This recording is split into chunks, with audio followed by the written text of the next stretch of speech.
Hello' guys, গগন analyse ষ্টাডিত আপোনালোকক আদৰণি জনাইছোঁ।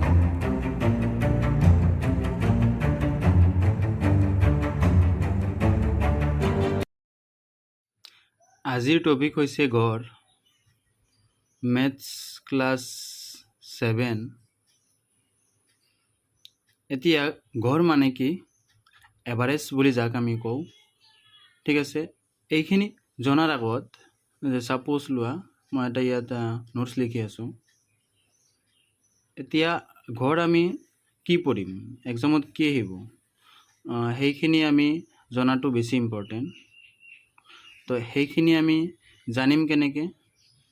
জনাৰ কাৰণে আমি কি কৰিব লাগিব, আমি প্ৰিভিয়াছ ইয়াৰৰ কুৱেশ্যনবিলাক চাব লাগিব।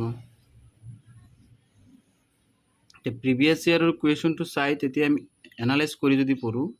তেতিয়াহ'লে কি হ'ব, আমাৰ এক্সামৰ কাৰণে হেল্প হ'ব।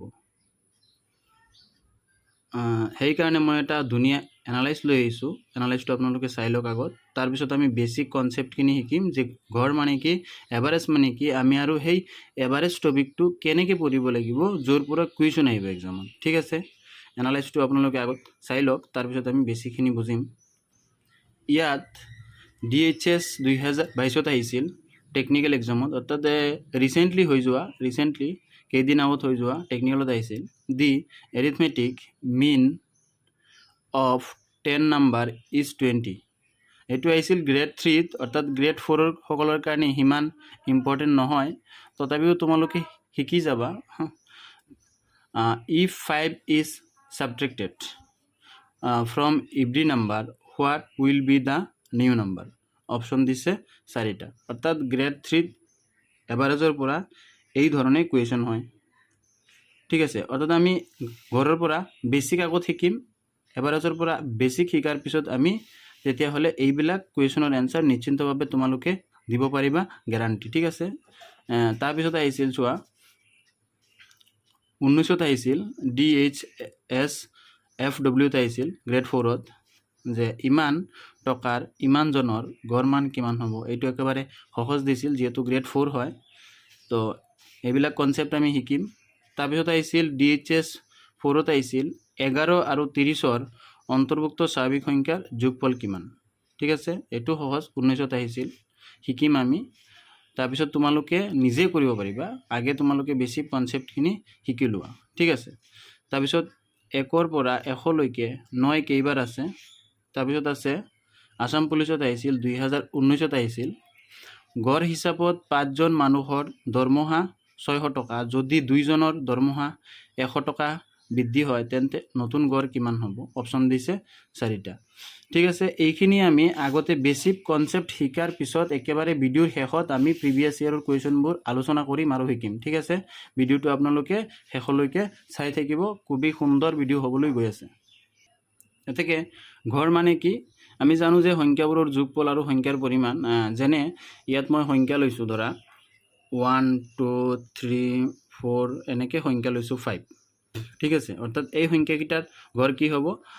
ইয়াত কোৱা হৈছে সংখ্যাবোৰৰ যোগফল ডিভাইডেড বাই সংখ্যাবোৰৰ পৰিমাণ। তো সংখ্যাবোৰ যোগফল কি হ'ব, গোটেইখিনি যোগ কৰি দিয়ে 1 + 2 + 3 + 4 + 5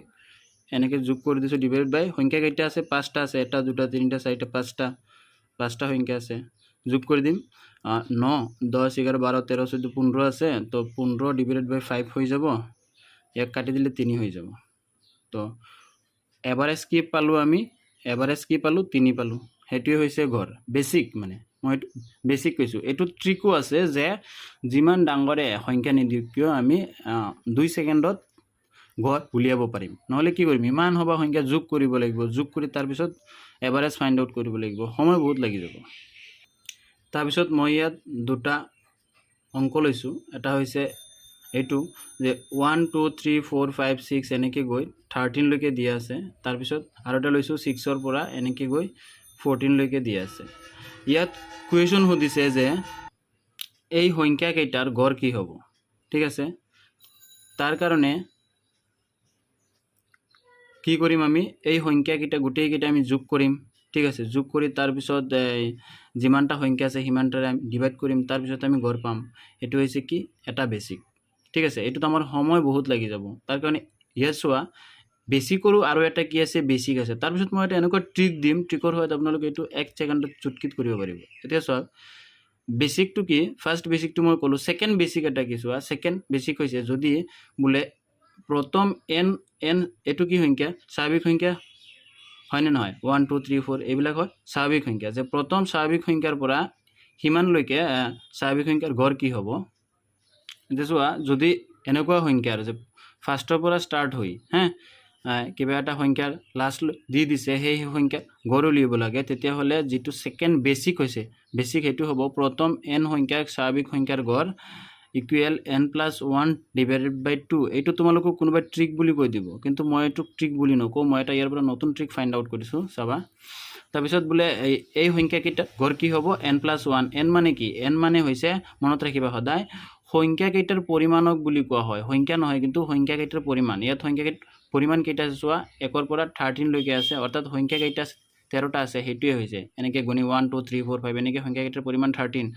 অৰ্থাৎ সংখ্যা n মানে সংখ্যাৰ পৰিমাণ লিখি ল'বা চবে n মানে সংখ্যাৰ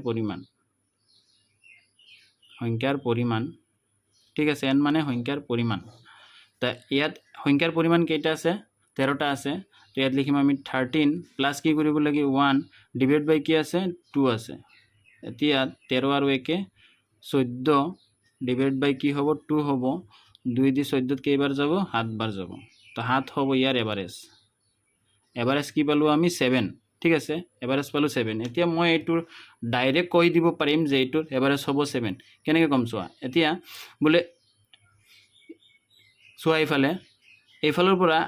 এনেকৈ যদি আমি যাওঁ তেতিয়াহ'লে 3টা সংখ্যালৈকে গ'লোঁ 1 2 3 4 5 6টা সংখ্যালৈকে গ'লোঁ এইফালেও সেম মই 6টা সংখ্যালৈকে আহিম 1 2 3 4 5 6 6টা সংখ্যালৈকে এইফালেও আহিছোঁ মাজত কি পালোঁ আমি 7 পালোঁ নে নাই এটি হৈছে আমাৰ নতুন ট্ৰিক অৰ্থাৎ মাজৰ যিটো সংখ্যা হ'ব হেটি হৈছে আমাৰ বাবে এভাৰেজ আৰু সেই সংখ্যাটোক কি বুলি কোৱা হয় ইংৰাজীত মিন বুলিও কোৱা হয় MEN মিন বুলিও কোৱা হয় অৰ্থাৎ গড়ক আমি মিন বুলিও ক'ব পাৰোঁ মাধ্য বুলিও ক'ব পাৰোঁ কুৱেশ্যন আহি যায় তোমাক গড় নকৈ কি সুধিব মাধ্য উলিয়াব তেতিয়া আমাৰ পাজল লাগি যাব যে আমি গড়হে শিকিছোঁ মাধ্যটো আমি শিকা নাই গড় মানেই মাধ্য বুলি জানো আমি এভাৰেজ মানেই মিন বুলি আমি চবে জানো সেইটোৱে হৈছে এটা মানে ফেক্ট তাৰপিছত চোৱা ইয়াত আমি পালোঁ যে 7 এতিয়া বোলে নাই এইটো পাজল লাগি আছে আৰু এটা এক্সাম্পল লৈছোঁ মই 1 2 3 4 5 6 ঠিক আছে এই সংখ্যাকেইটা গড় কি হ'ব ডাইৰেক্ট কৈ দিম মই 3.5 হ'ব ডাইৰেক্ট কৈ দিছোঁ কেনেকৈ কৈছোঁ মই চোৱা ইয়াৰ পৰা 3টা গৈছোঁ এইফালৰ পৰা আহিছোঁ 3টা মাজত কি আছে মাজত 3 আৰু 4ৰ মাজত 3.5 আছে সেইকাৰণে 3 আৰু 4ৰ মাজত 3.5 থাকিব সেইকাৰণে গড় হৈ যাব এভাৰেজ হৈ যাব 3.5 এতিয়া বোলে নাই মই এইটো ট্ৰিকৰ দ্বাৰা কৰি চাম যিহেতু প্ৰথম n সংখ্যক স্বাভাৱিক সংখ্যাৰ গড় হৈছে এইটো হৈছে এটা বেছিক কৰি চাম মই এতিয়া চোৱা n+1 ডিভাইডেড বাই 2 হয়নে n ৰ মান কিমান আছে চোৱা 6টা আছে 1 2 3 4 5 6 6 + 1 ডিভাইডেড বাই 2 হ'ব লাগে তো 7 + 2 গ'লে কিমান হ'ব চোৱা 3.5 পাইছোঁ আমি হয়নে গম পাইছা এইটো এটা ট্ৰিক তো যদি এনেকুৱা ধৰণৰ সংখ্যা দিয়ে ডাইৰেক্ট মাজত কি আছে এনসাৰটো ফাইণ্ড আউট কৰি দিবা ঠিক আছে তাৰপিছত চোৱা এইটো এটা সংখ্যা দিছে যে 1 ৰ পৰা 200 লৈকে গড় কিমান হ'ব ডাইৰেক্ট মই কৈ দিম 100.5 কেনেকৈ যে এইফালে যদি মই 50 যাওঁ আৰু এইফালে যদি মই 100 যাওঁ সেইফালৰ পৰাও যদি 100 আহোঁ তেতিয়াহ'লে মাজত কোনো নাই মানে কি হ'ব 100.5 হৈ যাব তাৰপিছত বোলে নাই এইটো ট্ৰিকৰ সহায়ত চাম তোমালোকে ট্ৰিকৰ সহায়ত চাই ল'বা n+1 ডিভাইড বাই 2 চাই ল'বা অতি কম সময়ত হৈ যাব অৰ্থাৎ ট্ৰিক আৰু বেছিক তোমালোকে দুইটাই জানিবা তাৰপিছত আছে নেক্সট কুৱেশ্যনটো আছিল 6 7 8 9 10 11 12 13 14 এই স্বাভাৱিক সংখ্যাই হয় সেইকেইটা হয়নে মানে 6ৰ পৰা হৈছে ষ্টাৰ্ট হ'লেও কি হ'ব সংখ্যাকেইটা স্বাভাৱিক সংখ্যা 6ৰ পৰা এই সংখ্যাকেইটাৰ গড় কি হ'ব ডাইৰেক্ট মই কৈ দিম 10 হ'ব হয়নে 10 হ'ব বিকজ চোৱা এইফালে 4টা আছে এইফালে আছে 4টা এই সংখ্যাকেইটাৰ গড় কি হ'ব 10 হ'ব এতিয়া তোমালোকে এই সংখ্যাকেইটা যোগ কৰা যদি 1ৰ পৰা ষ্টাৰ্ট হয় প্ৰথম n সংখ্যা হয় তেতিয়াহ'লে এইটো সূত্ৰত যাব প্ৰথম n সংখ্যা ইয়াৰ পৰা 1ৰ পৰা ষ্টাৰ্ট হ'ব লাগিব কিন্তু ইয়াতো 1ৰ পৰা ষ্টাৰ্ট হোৱা নাই 6ৰ পৰা ষ্টাৰ্ট হৈছে সেইকাৰণে এইটো যিটো ট্ৰিক দিছে বেছিক এইটো সূত্ৰত এইটো নেযায় কেতিয়াও সেইকাৰণে এনেকুৱা সংখ্যাবিলাক যিটো আছে মাজত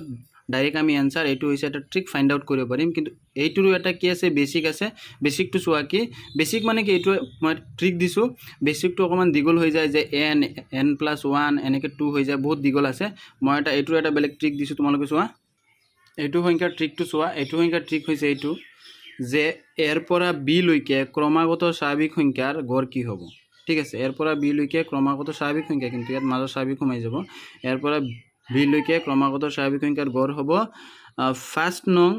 first number plus last number divide by 2 ইয়াৰ বেছিকটো অকণমান বেলেগ আছে বেছিকটো আছিল n/2 তাৰপিছত into first number second number এনেকৈ আছিল সেইটো হ'লে অকণমান দীঘলীয়া হৈ যায় এইটো হৈছে ট্ৰিক তো চোৱা ফাৰ্ষ্ট নাম্বাৰটো কি আছে ইয়াত ফাৰ্ষ্ট নাম্বাৰটো 6 লাষ্ট নাম্বাৰটো 14 এতেকে first number 6 plus last number 14 divided by 2 এতেকে 14/20/2 এতেকে 20ৰ লগত 10 হ'ব এনচাৰ আমি তাতে কিমান পাইছিলোঁ 10 পাইছিলোঁ চোৱা 10 পাইছিলোঁ ডাইৰেক্ট আমি কৈ দিছিলোঁ 10 হ'ব ইয়াৰ এভাৰেজ এই সংখ্যাকেইটা এভাৰেজ ফাইণ্ড আউট কৰিব লাগে এইটো হৈছে 393 হা এই সংখ্যা এভাৰেজ কি হ'ব ডাইৰেক্ট তোমালোকে বোলে এইটো কি কৰিব লাগিব সেইটো এন এৰ বি লৈকে আছে সেইকাৰণে আমি এইটো এইফালে 3টা ক'লোঁ এইফালে 3টা আহিলোঁ মাজত কি হ'ব 393.5 এইটো হৈ যাব এভাৰেজ বেলেগ একো চাব নালাগে এই অংকটো RRB তাহা কুৱেশ্যন হয় RRB 2020 আহিছে এইটো চাই ল'ব লাগিলে তোমালোকে প্ৰিভিয়াছ ইয়াৰৰ কুৱেশ্যন এতিয়া আমি শিকিম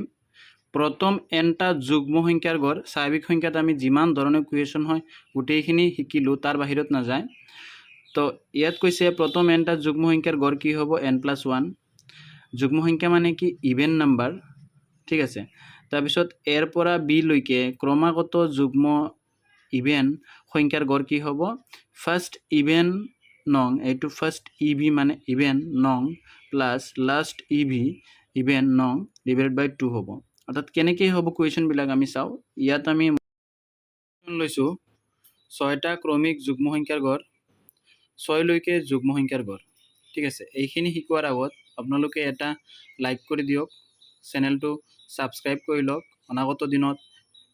আপোনালোকে ধুনীয়া ধুনীয়া ভিডিঅ' পাবলৈ যিবোৰ ভিডিঅ' এনালাইছৰ ওপৰত নিৰ্ধাৰিত থাকিব এতিয়া চাওক 6টা ক্ৰমিক যুগ্ম সংখ্যা বুলি কৈছে অৰ্থাৎ কি হ'ব ফাৰ্ষ্ট টাইম যুগ্ম সংখ্যা কৈছে অৰ্থাৎ 2 হ'ব প্ৰথমটো 2 4 6 8 10 12 14 হ'ব 6টা হৈছেনে না বেছি হৈ গৈছে 3 4 5 6 7টা হৈ গৈছে 3 4 5 6 ঠিক আছে এতিয়া বোলে ইয়াত কি কৈছিল 6টা ক্ৰমিক যুগ্ম সংখ্যাৰ গড় তো 6টা ক্ৰমিক যুগ্ম সংখ্যাৰ গড় যদি মই ক'ব যাওঁ ইয়াত আমি ট্ৰিকটো কি শিকিছিলোঁ যে nটা যুগ্ম সংখ্যাৰ গড় কি আছিল n+1 ঠিক আছে তেতিয়াহ'লে ইয়াত আমি সূত্ৰটো প্ৰয়োগ কৰি চাম n মানে কি n মানে সংখ্যাকেইটাৰ পৰিমাণ কি হ'ব ইয়াত 6 হ'ব যি 6টা আছে সংখ্যা যে 6 + 1 ইকুৱেল কি হ'ব 7 হৈ যাব এইটো হৈছে প্ৰথম কুৱেশ্যনৰ এনচাৰ এইটো হৈছে আমি ট্ৰিকৰ সহায়ত কৰিছোঁ n+1 দি কৰিছোঁ আৰু এটা ট্ৰিক কি আছিল কৈছিলোঁ যে ডাইৰেক্ট কি হৈ যায় মাজৰ সংখ্যাটো হৈ যায় মাজৰ সংখ্যাটো কি আছে এইফালে 3টা মাজত কি থাকিব 6 আৰু এইটোৰ মাজত 7 থাকিব 7 ডাইৰেক্ট পাই গ'লোঁ দুইটাতে কৰিব পাৰা ঠিক আছে তাৰপিছত আছে 6 লৈকে যুগ্ম সংখ্যাৰ গড় 6 লৈকে বুলি কৈছে ঠিক আছে 6 লৈকে যুগ্ম সংখ্যা কি আহে 2 4 আৰু 6 আহিব 6 লৈকে মানে 6কো টাচ কৰি কি হ'ব এনচাৰ 4 হৈ যাব মাজৰ সংখ্যাটো হয়নে ডাইৰেক্ট হৈ যাব তাৰ কাৰণে আমি ট্ৰিক কি পাইছিলোঁ যে ফাৰ্ষ্ট ইভেন নং প্লাছ লাষ্ট ইভেন নং ডিভাইডেড বাই 2 পাইছিলোঁ হয়নে এতিয়া আমি এইটো ট্ৰিকত এইটো কৰি চাম 4 এনচাৰ হয় আমি এনচাৰ 4 পালোৱে তথাপিও এইটো যিটো বেছিক ট্ৰিক আছে সেইটোত কৰি চাম ফাৰ্ষ্ট ইভেন নং কি আছে ইয়াত 2 আছে 2 প্লাছ কি লাষ্ট ইভেন নং 6 আছে ডিভাইডেড বাই 2 কৰিব লাগে 6 আৰু 2 8 ডিভাইডেড বাই 2 দি ইয়াত 4 এনচাৰ পাই গ'লোঁ আপোনালোকৰ যিটো ভাল লাগে কৰিব দুইটা ট্ৰিক মই দি দিছোঁ আপোনালোকে ক'তো নাপায় এইটো ট্ৰিক চাই ল'ব লাগিলে যিমান ভিডিঅ' চাই আপোনালোকে তাৰপিছত এইটো এটা প্ৰিভিয়াছ ইয়াৰৰ কুৱেশ্যন লৈছোঁ যুগ্ম সংখ্যাৰ পৰা 7ৰ পৰা 501 লৈকে সকলো ইভেন সংখ্যাৰ গড় কি হ'ব আমি ট্ৰিক কি পাইছিলোঁ first even number plus last even number first even number কি হ'ব ইয়াত 7টো নহয় 8 হৈ যাব first even number plus last সংখ্যা কি হ'ব 500 হ'ব 1টো নহয় ডিভাইড বাই কি পাইছিলোঁ 2 তো ইয়াত কি হৈ যাব 508 ডিভাইডেড বাই 2 ইকুৱেল কি হৈ যাব 254 এইটো হৈ যাব গড় এভাৰেজ ঠিক আছে তাৰপিছত এইটো চোৱা আছে ইয়াত প্ৰথম nটা অযুগ্ম ওড সংখ্যাৰ গড় কি হ'ব ট্ৰিক হৈছে n ডাইৰেক্ট যিমানটা সংখ্যা হ'ব সংখ্যাৰ পৰিমাণ যিমানটা হ'ব সিমানটাই হ'ব ইয়াৰ উত্তৰ তাৰপিছত পাইছোঁ এৰ পৰা বি লৈকে ক্ৰমিক ওড নাম্বাৰৰ এভাৰেজ কি হ'ব এইটো হৈছে first odd number plus last odd number divide by 2 কৰিব লাগিব এতিয়া সাপোজ মই কুৱেশ্যন লৈ লৈছোঁ কুৱেশ্যনটো হৈছে 24টা ক্ৰমিক অযুগ্ম সংখ্যাৰ গড় কি হ'ব এনসাৰ 24 কি পাইছিলোঁ আমি ট্ৰিক n বুলি পাইছিলোঁ যিমানটা সংখ্যা 24টা ক্ৰমিক সংখ্যা মানে সংখ্যাৰ পৰিমাণ 24 হ'ব সেইকাৰণে 24 প্ৰুফ যদি লাগে বুলি প্ৰুফ লাগে তেতিয়া মই আৰু এটা কুৱেশ্যন কৰিছোঁ 4টা ক্ৰমিক অযুগ্ম সংখ্যাৰ গড় কি হ'ব ঠিক আছে 4টা ক্ৰমিক বুলি কোৱাৰ লগে লগে 1 তাৰপিছত 3 তাৰপিছত 5 তাৰপিছত 7 ঠিক আছে এই 4টাক যদি যোগ কৰোঁ 7 5 12 13 14 15 16 হ'ব 16 ডিভাইডেড বাই কি কৰিব লাগিব আমি সংখ্যাকেইটাৰ পৰিমাণ কিমান আছে 4টা হৰণ কৰি চাব লাগিব 4 গুণ 16 হয়নে তো সংখ্যাৰ পৰিমাণটোৱে হৈছে এই অযুগ্ম সংখ্যাৰ ট্ৰিক অৰ্থাৎ 4টা আছিল সংখ্যাৰ পৰিমাণ 4 হ'ব হৈ গৈছে এনসাৰ অৰ্থাৎ ইয়াত যদি 24টা ক্ৰমিক সংখ্যা আছে এনসাৰ কি হ'ব 24টাই হ'ব তাৰপিছত আছে এৰ পৰা বি লৈকে ক্ৰমিক অযুগ্ম সংখ্যাৰ গড় কি হ'ব first even odd number last কি হ'ব ওড নাম্বাৰ হ'ব ডিভাইডেড বাই 2 হ'ব ঠিক আছে কুৱেশ্যন লৈ লৈছোঁ চোৱা 1ৰ পৰা 75 লৈকে ক্ৰমিক অযুগ্ম সংখ্যাৰ গড় কি হ'ব ঠিক আছে ট্ৰিকটো কি পাইছিলোঁ ফাৰ্ষ্ট নাম্বাৰ ল'ব লাগে আৰু কি ল'ব লাগে লাষ্ট নাম্বাৰ ল'ব লাগে অযুগ্ম সংখ্যাৰ ঠিক আছে ফাৰ্ষ্ট নাম্বাৰ কি হ'ব 1 প্লাছ লাষ্ট নাম্বাৰ কি হ'ব 75 ডিভাইডেড বাই 2 হ'ব তো ইয়াত কি হৈ যাব 76 ডিভাইডেড বাই 2 এভাৰেজ কি পাই যাম 38 ঠিক আছে বাকী আপোনালোকৰ আৰু কিছুমান কনসেপ্ট ৰৈ গৈছে সেইখিনি কনসেপ্ট মই পাৰ্ট 2ত লৈ আহিম পাৰ্ট 2ত কাৰণ ভিডিঅ'টো নহ'লে দীঘলীয়া গৈ আছে আৰু লগতে পাৰ্ট 2ত আমি এই যে প্ৰিভিয়াছ কুৱেশ্যনবিলাক আছিল সেইবিলাকো সমাধান কৰিম ঠিক আছে থেংক ইউ ভিডিঅ' চাই যদি ভাল লাগে আপোনালোকে লাইক কৰি লওক কমেণ্ট কৰি লওক আৰু ছাবস্ক্ৰাইব কৰি লওক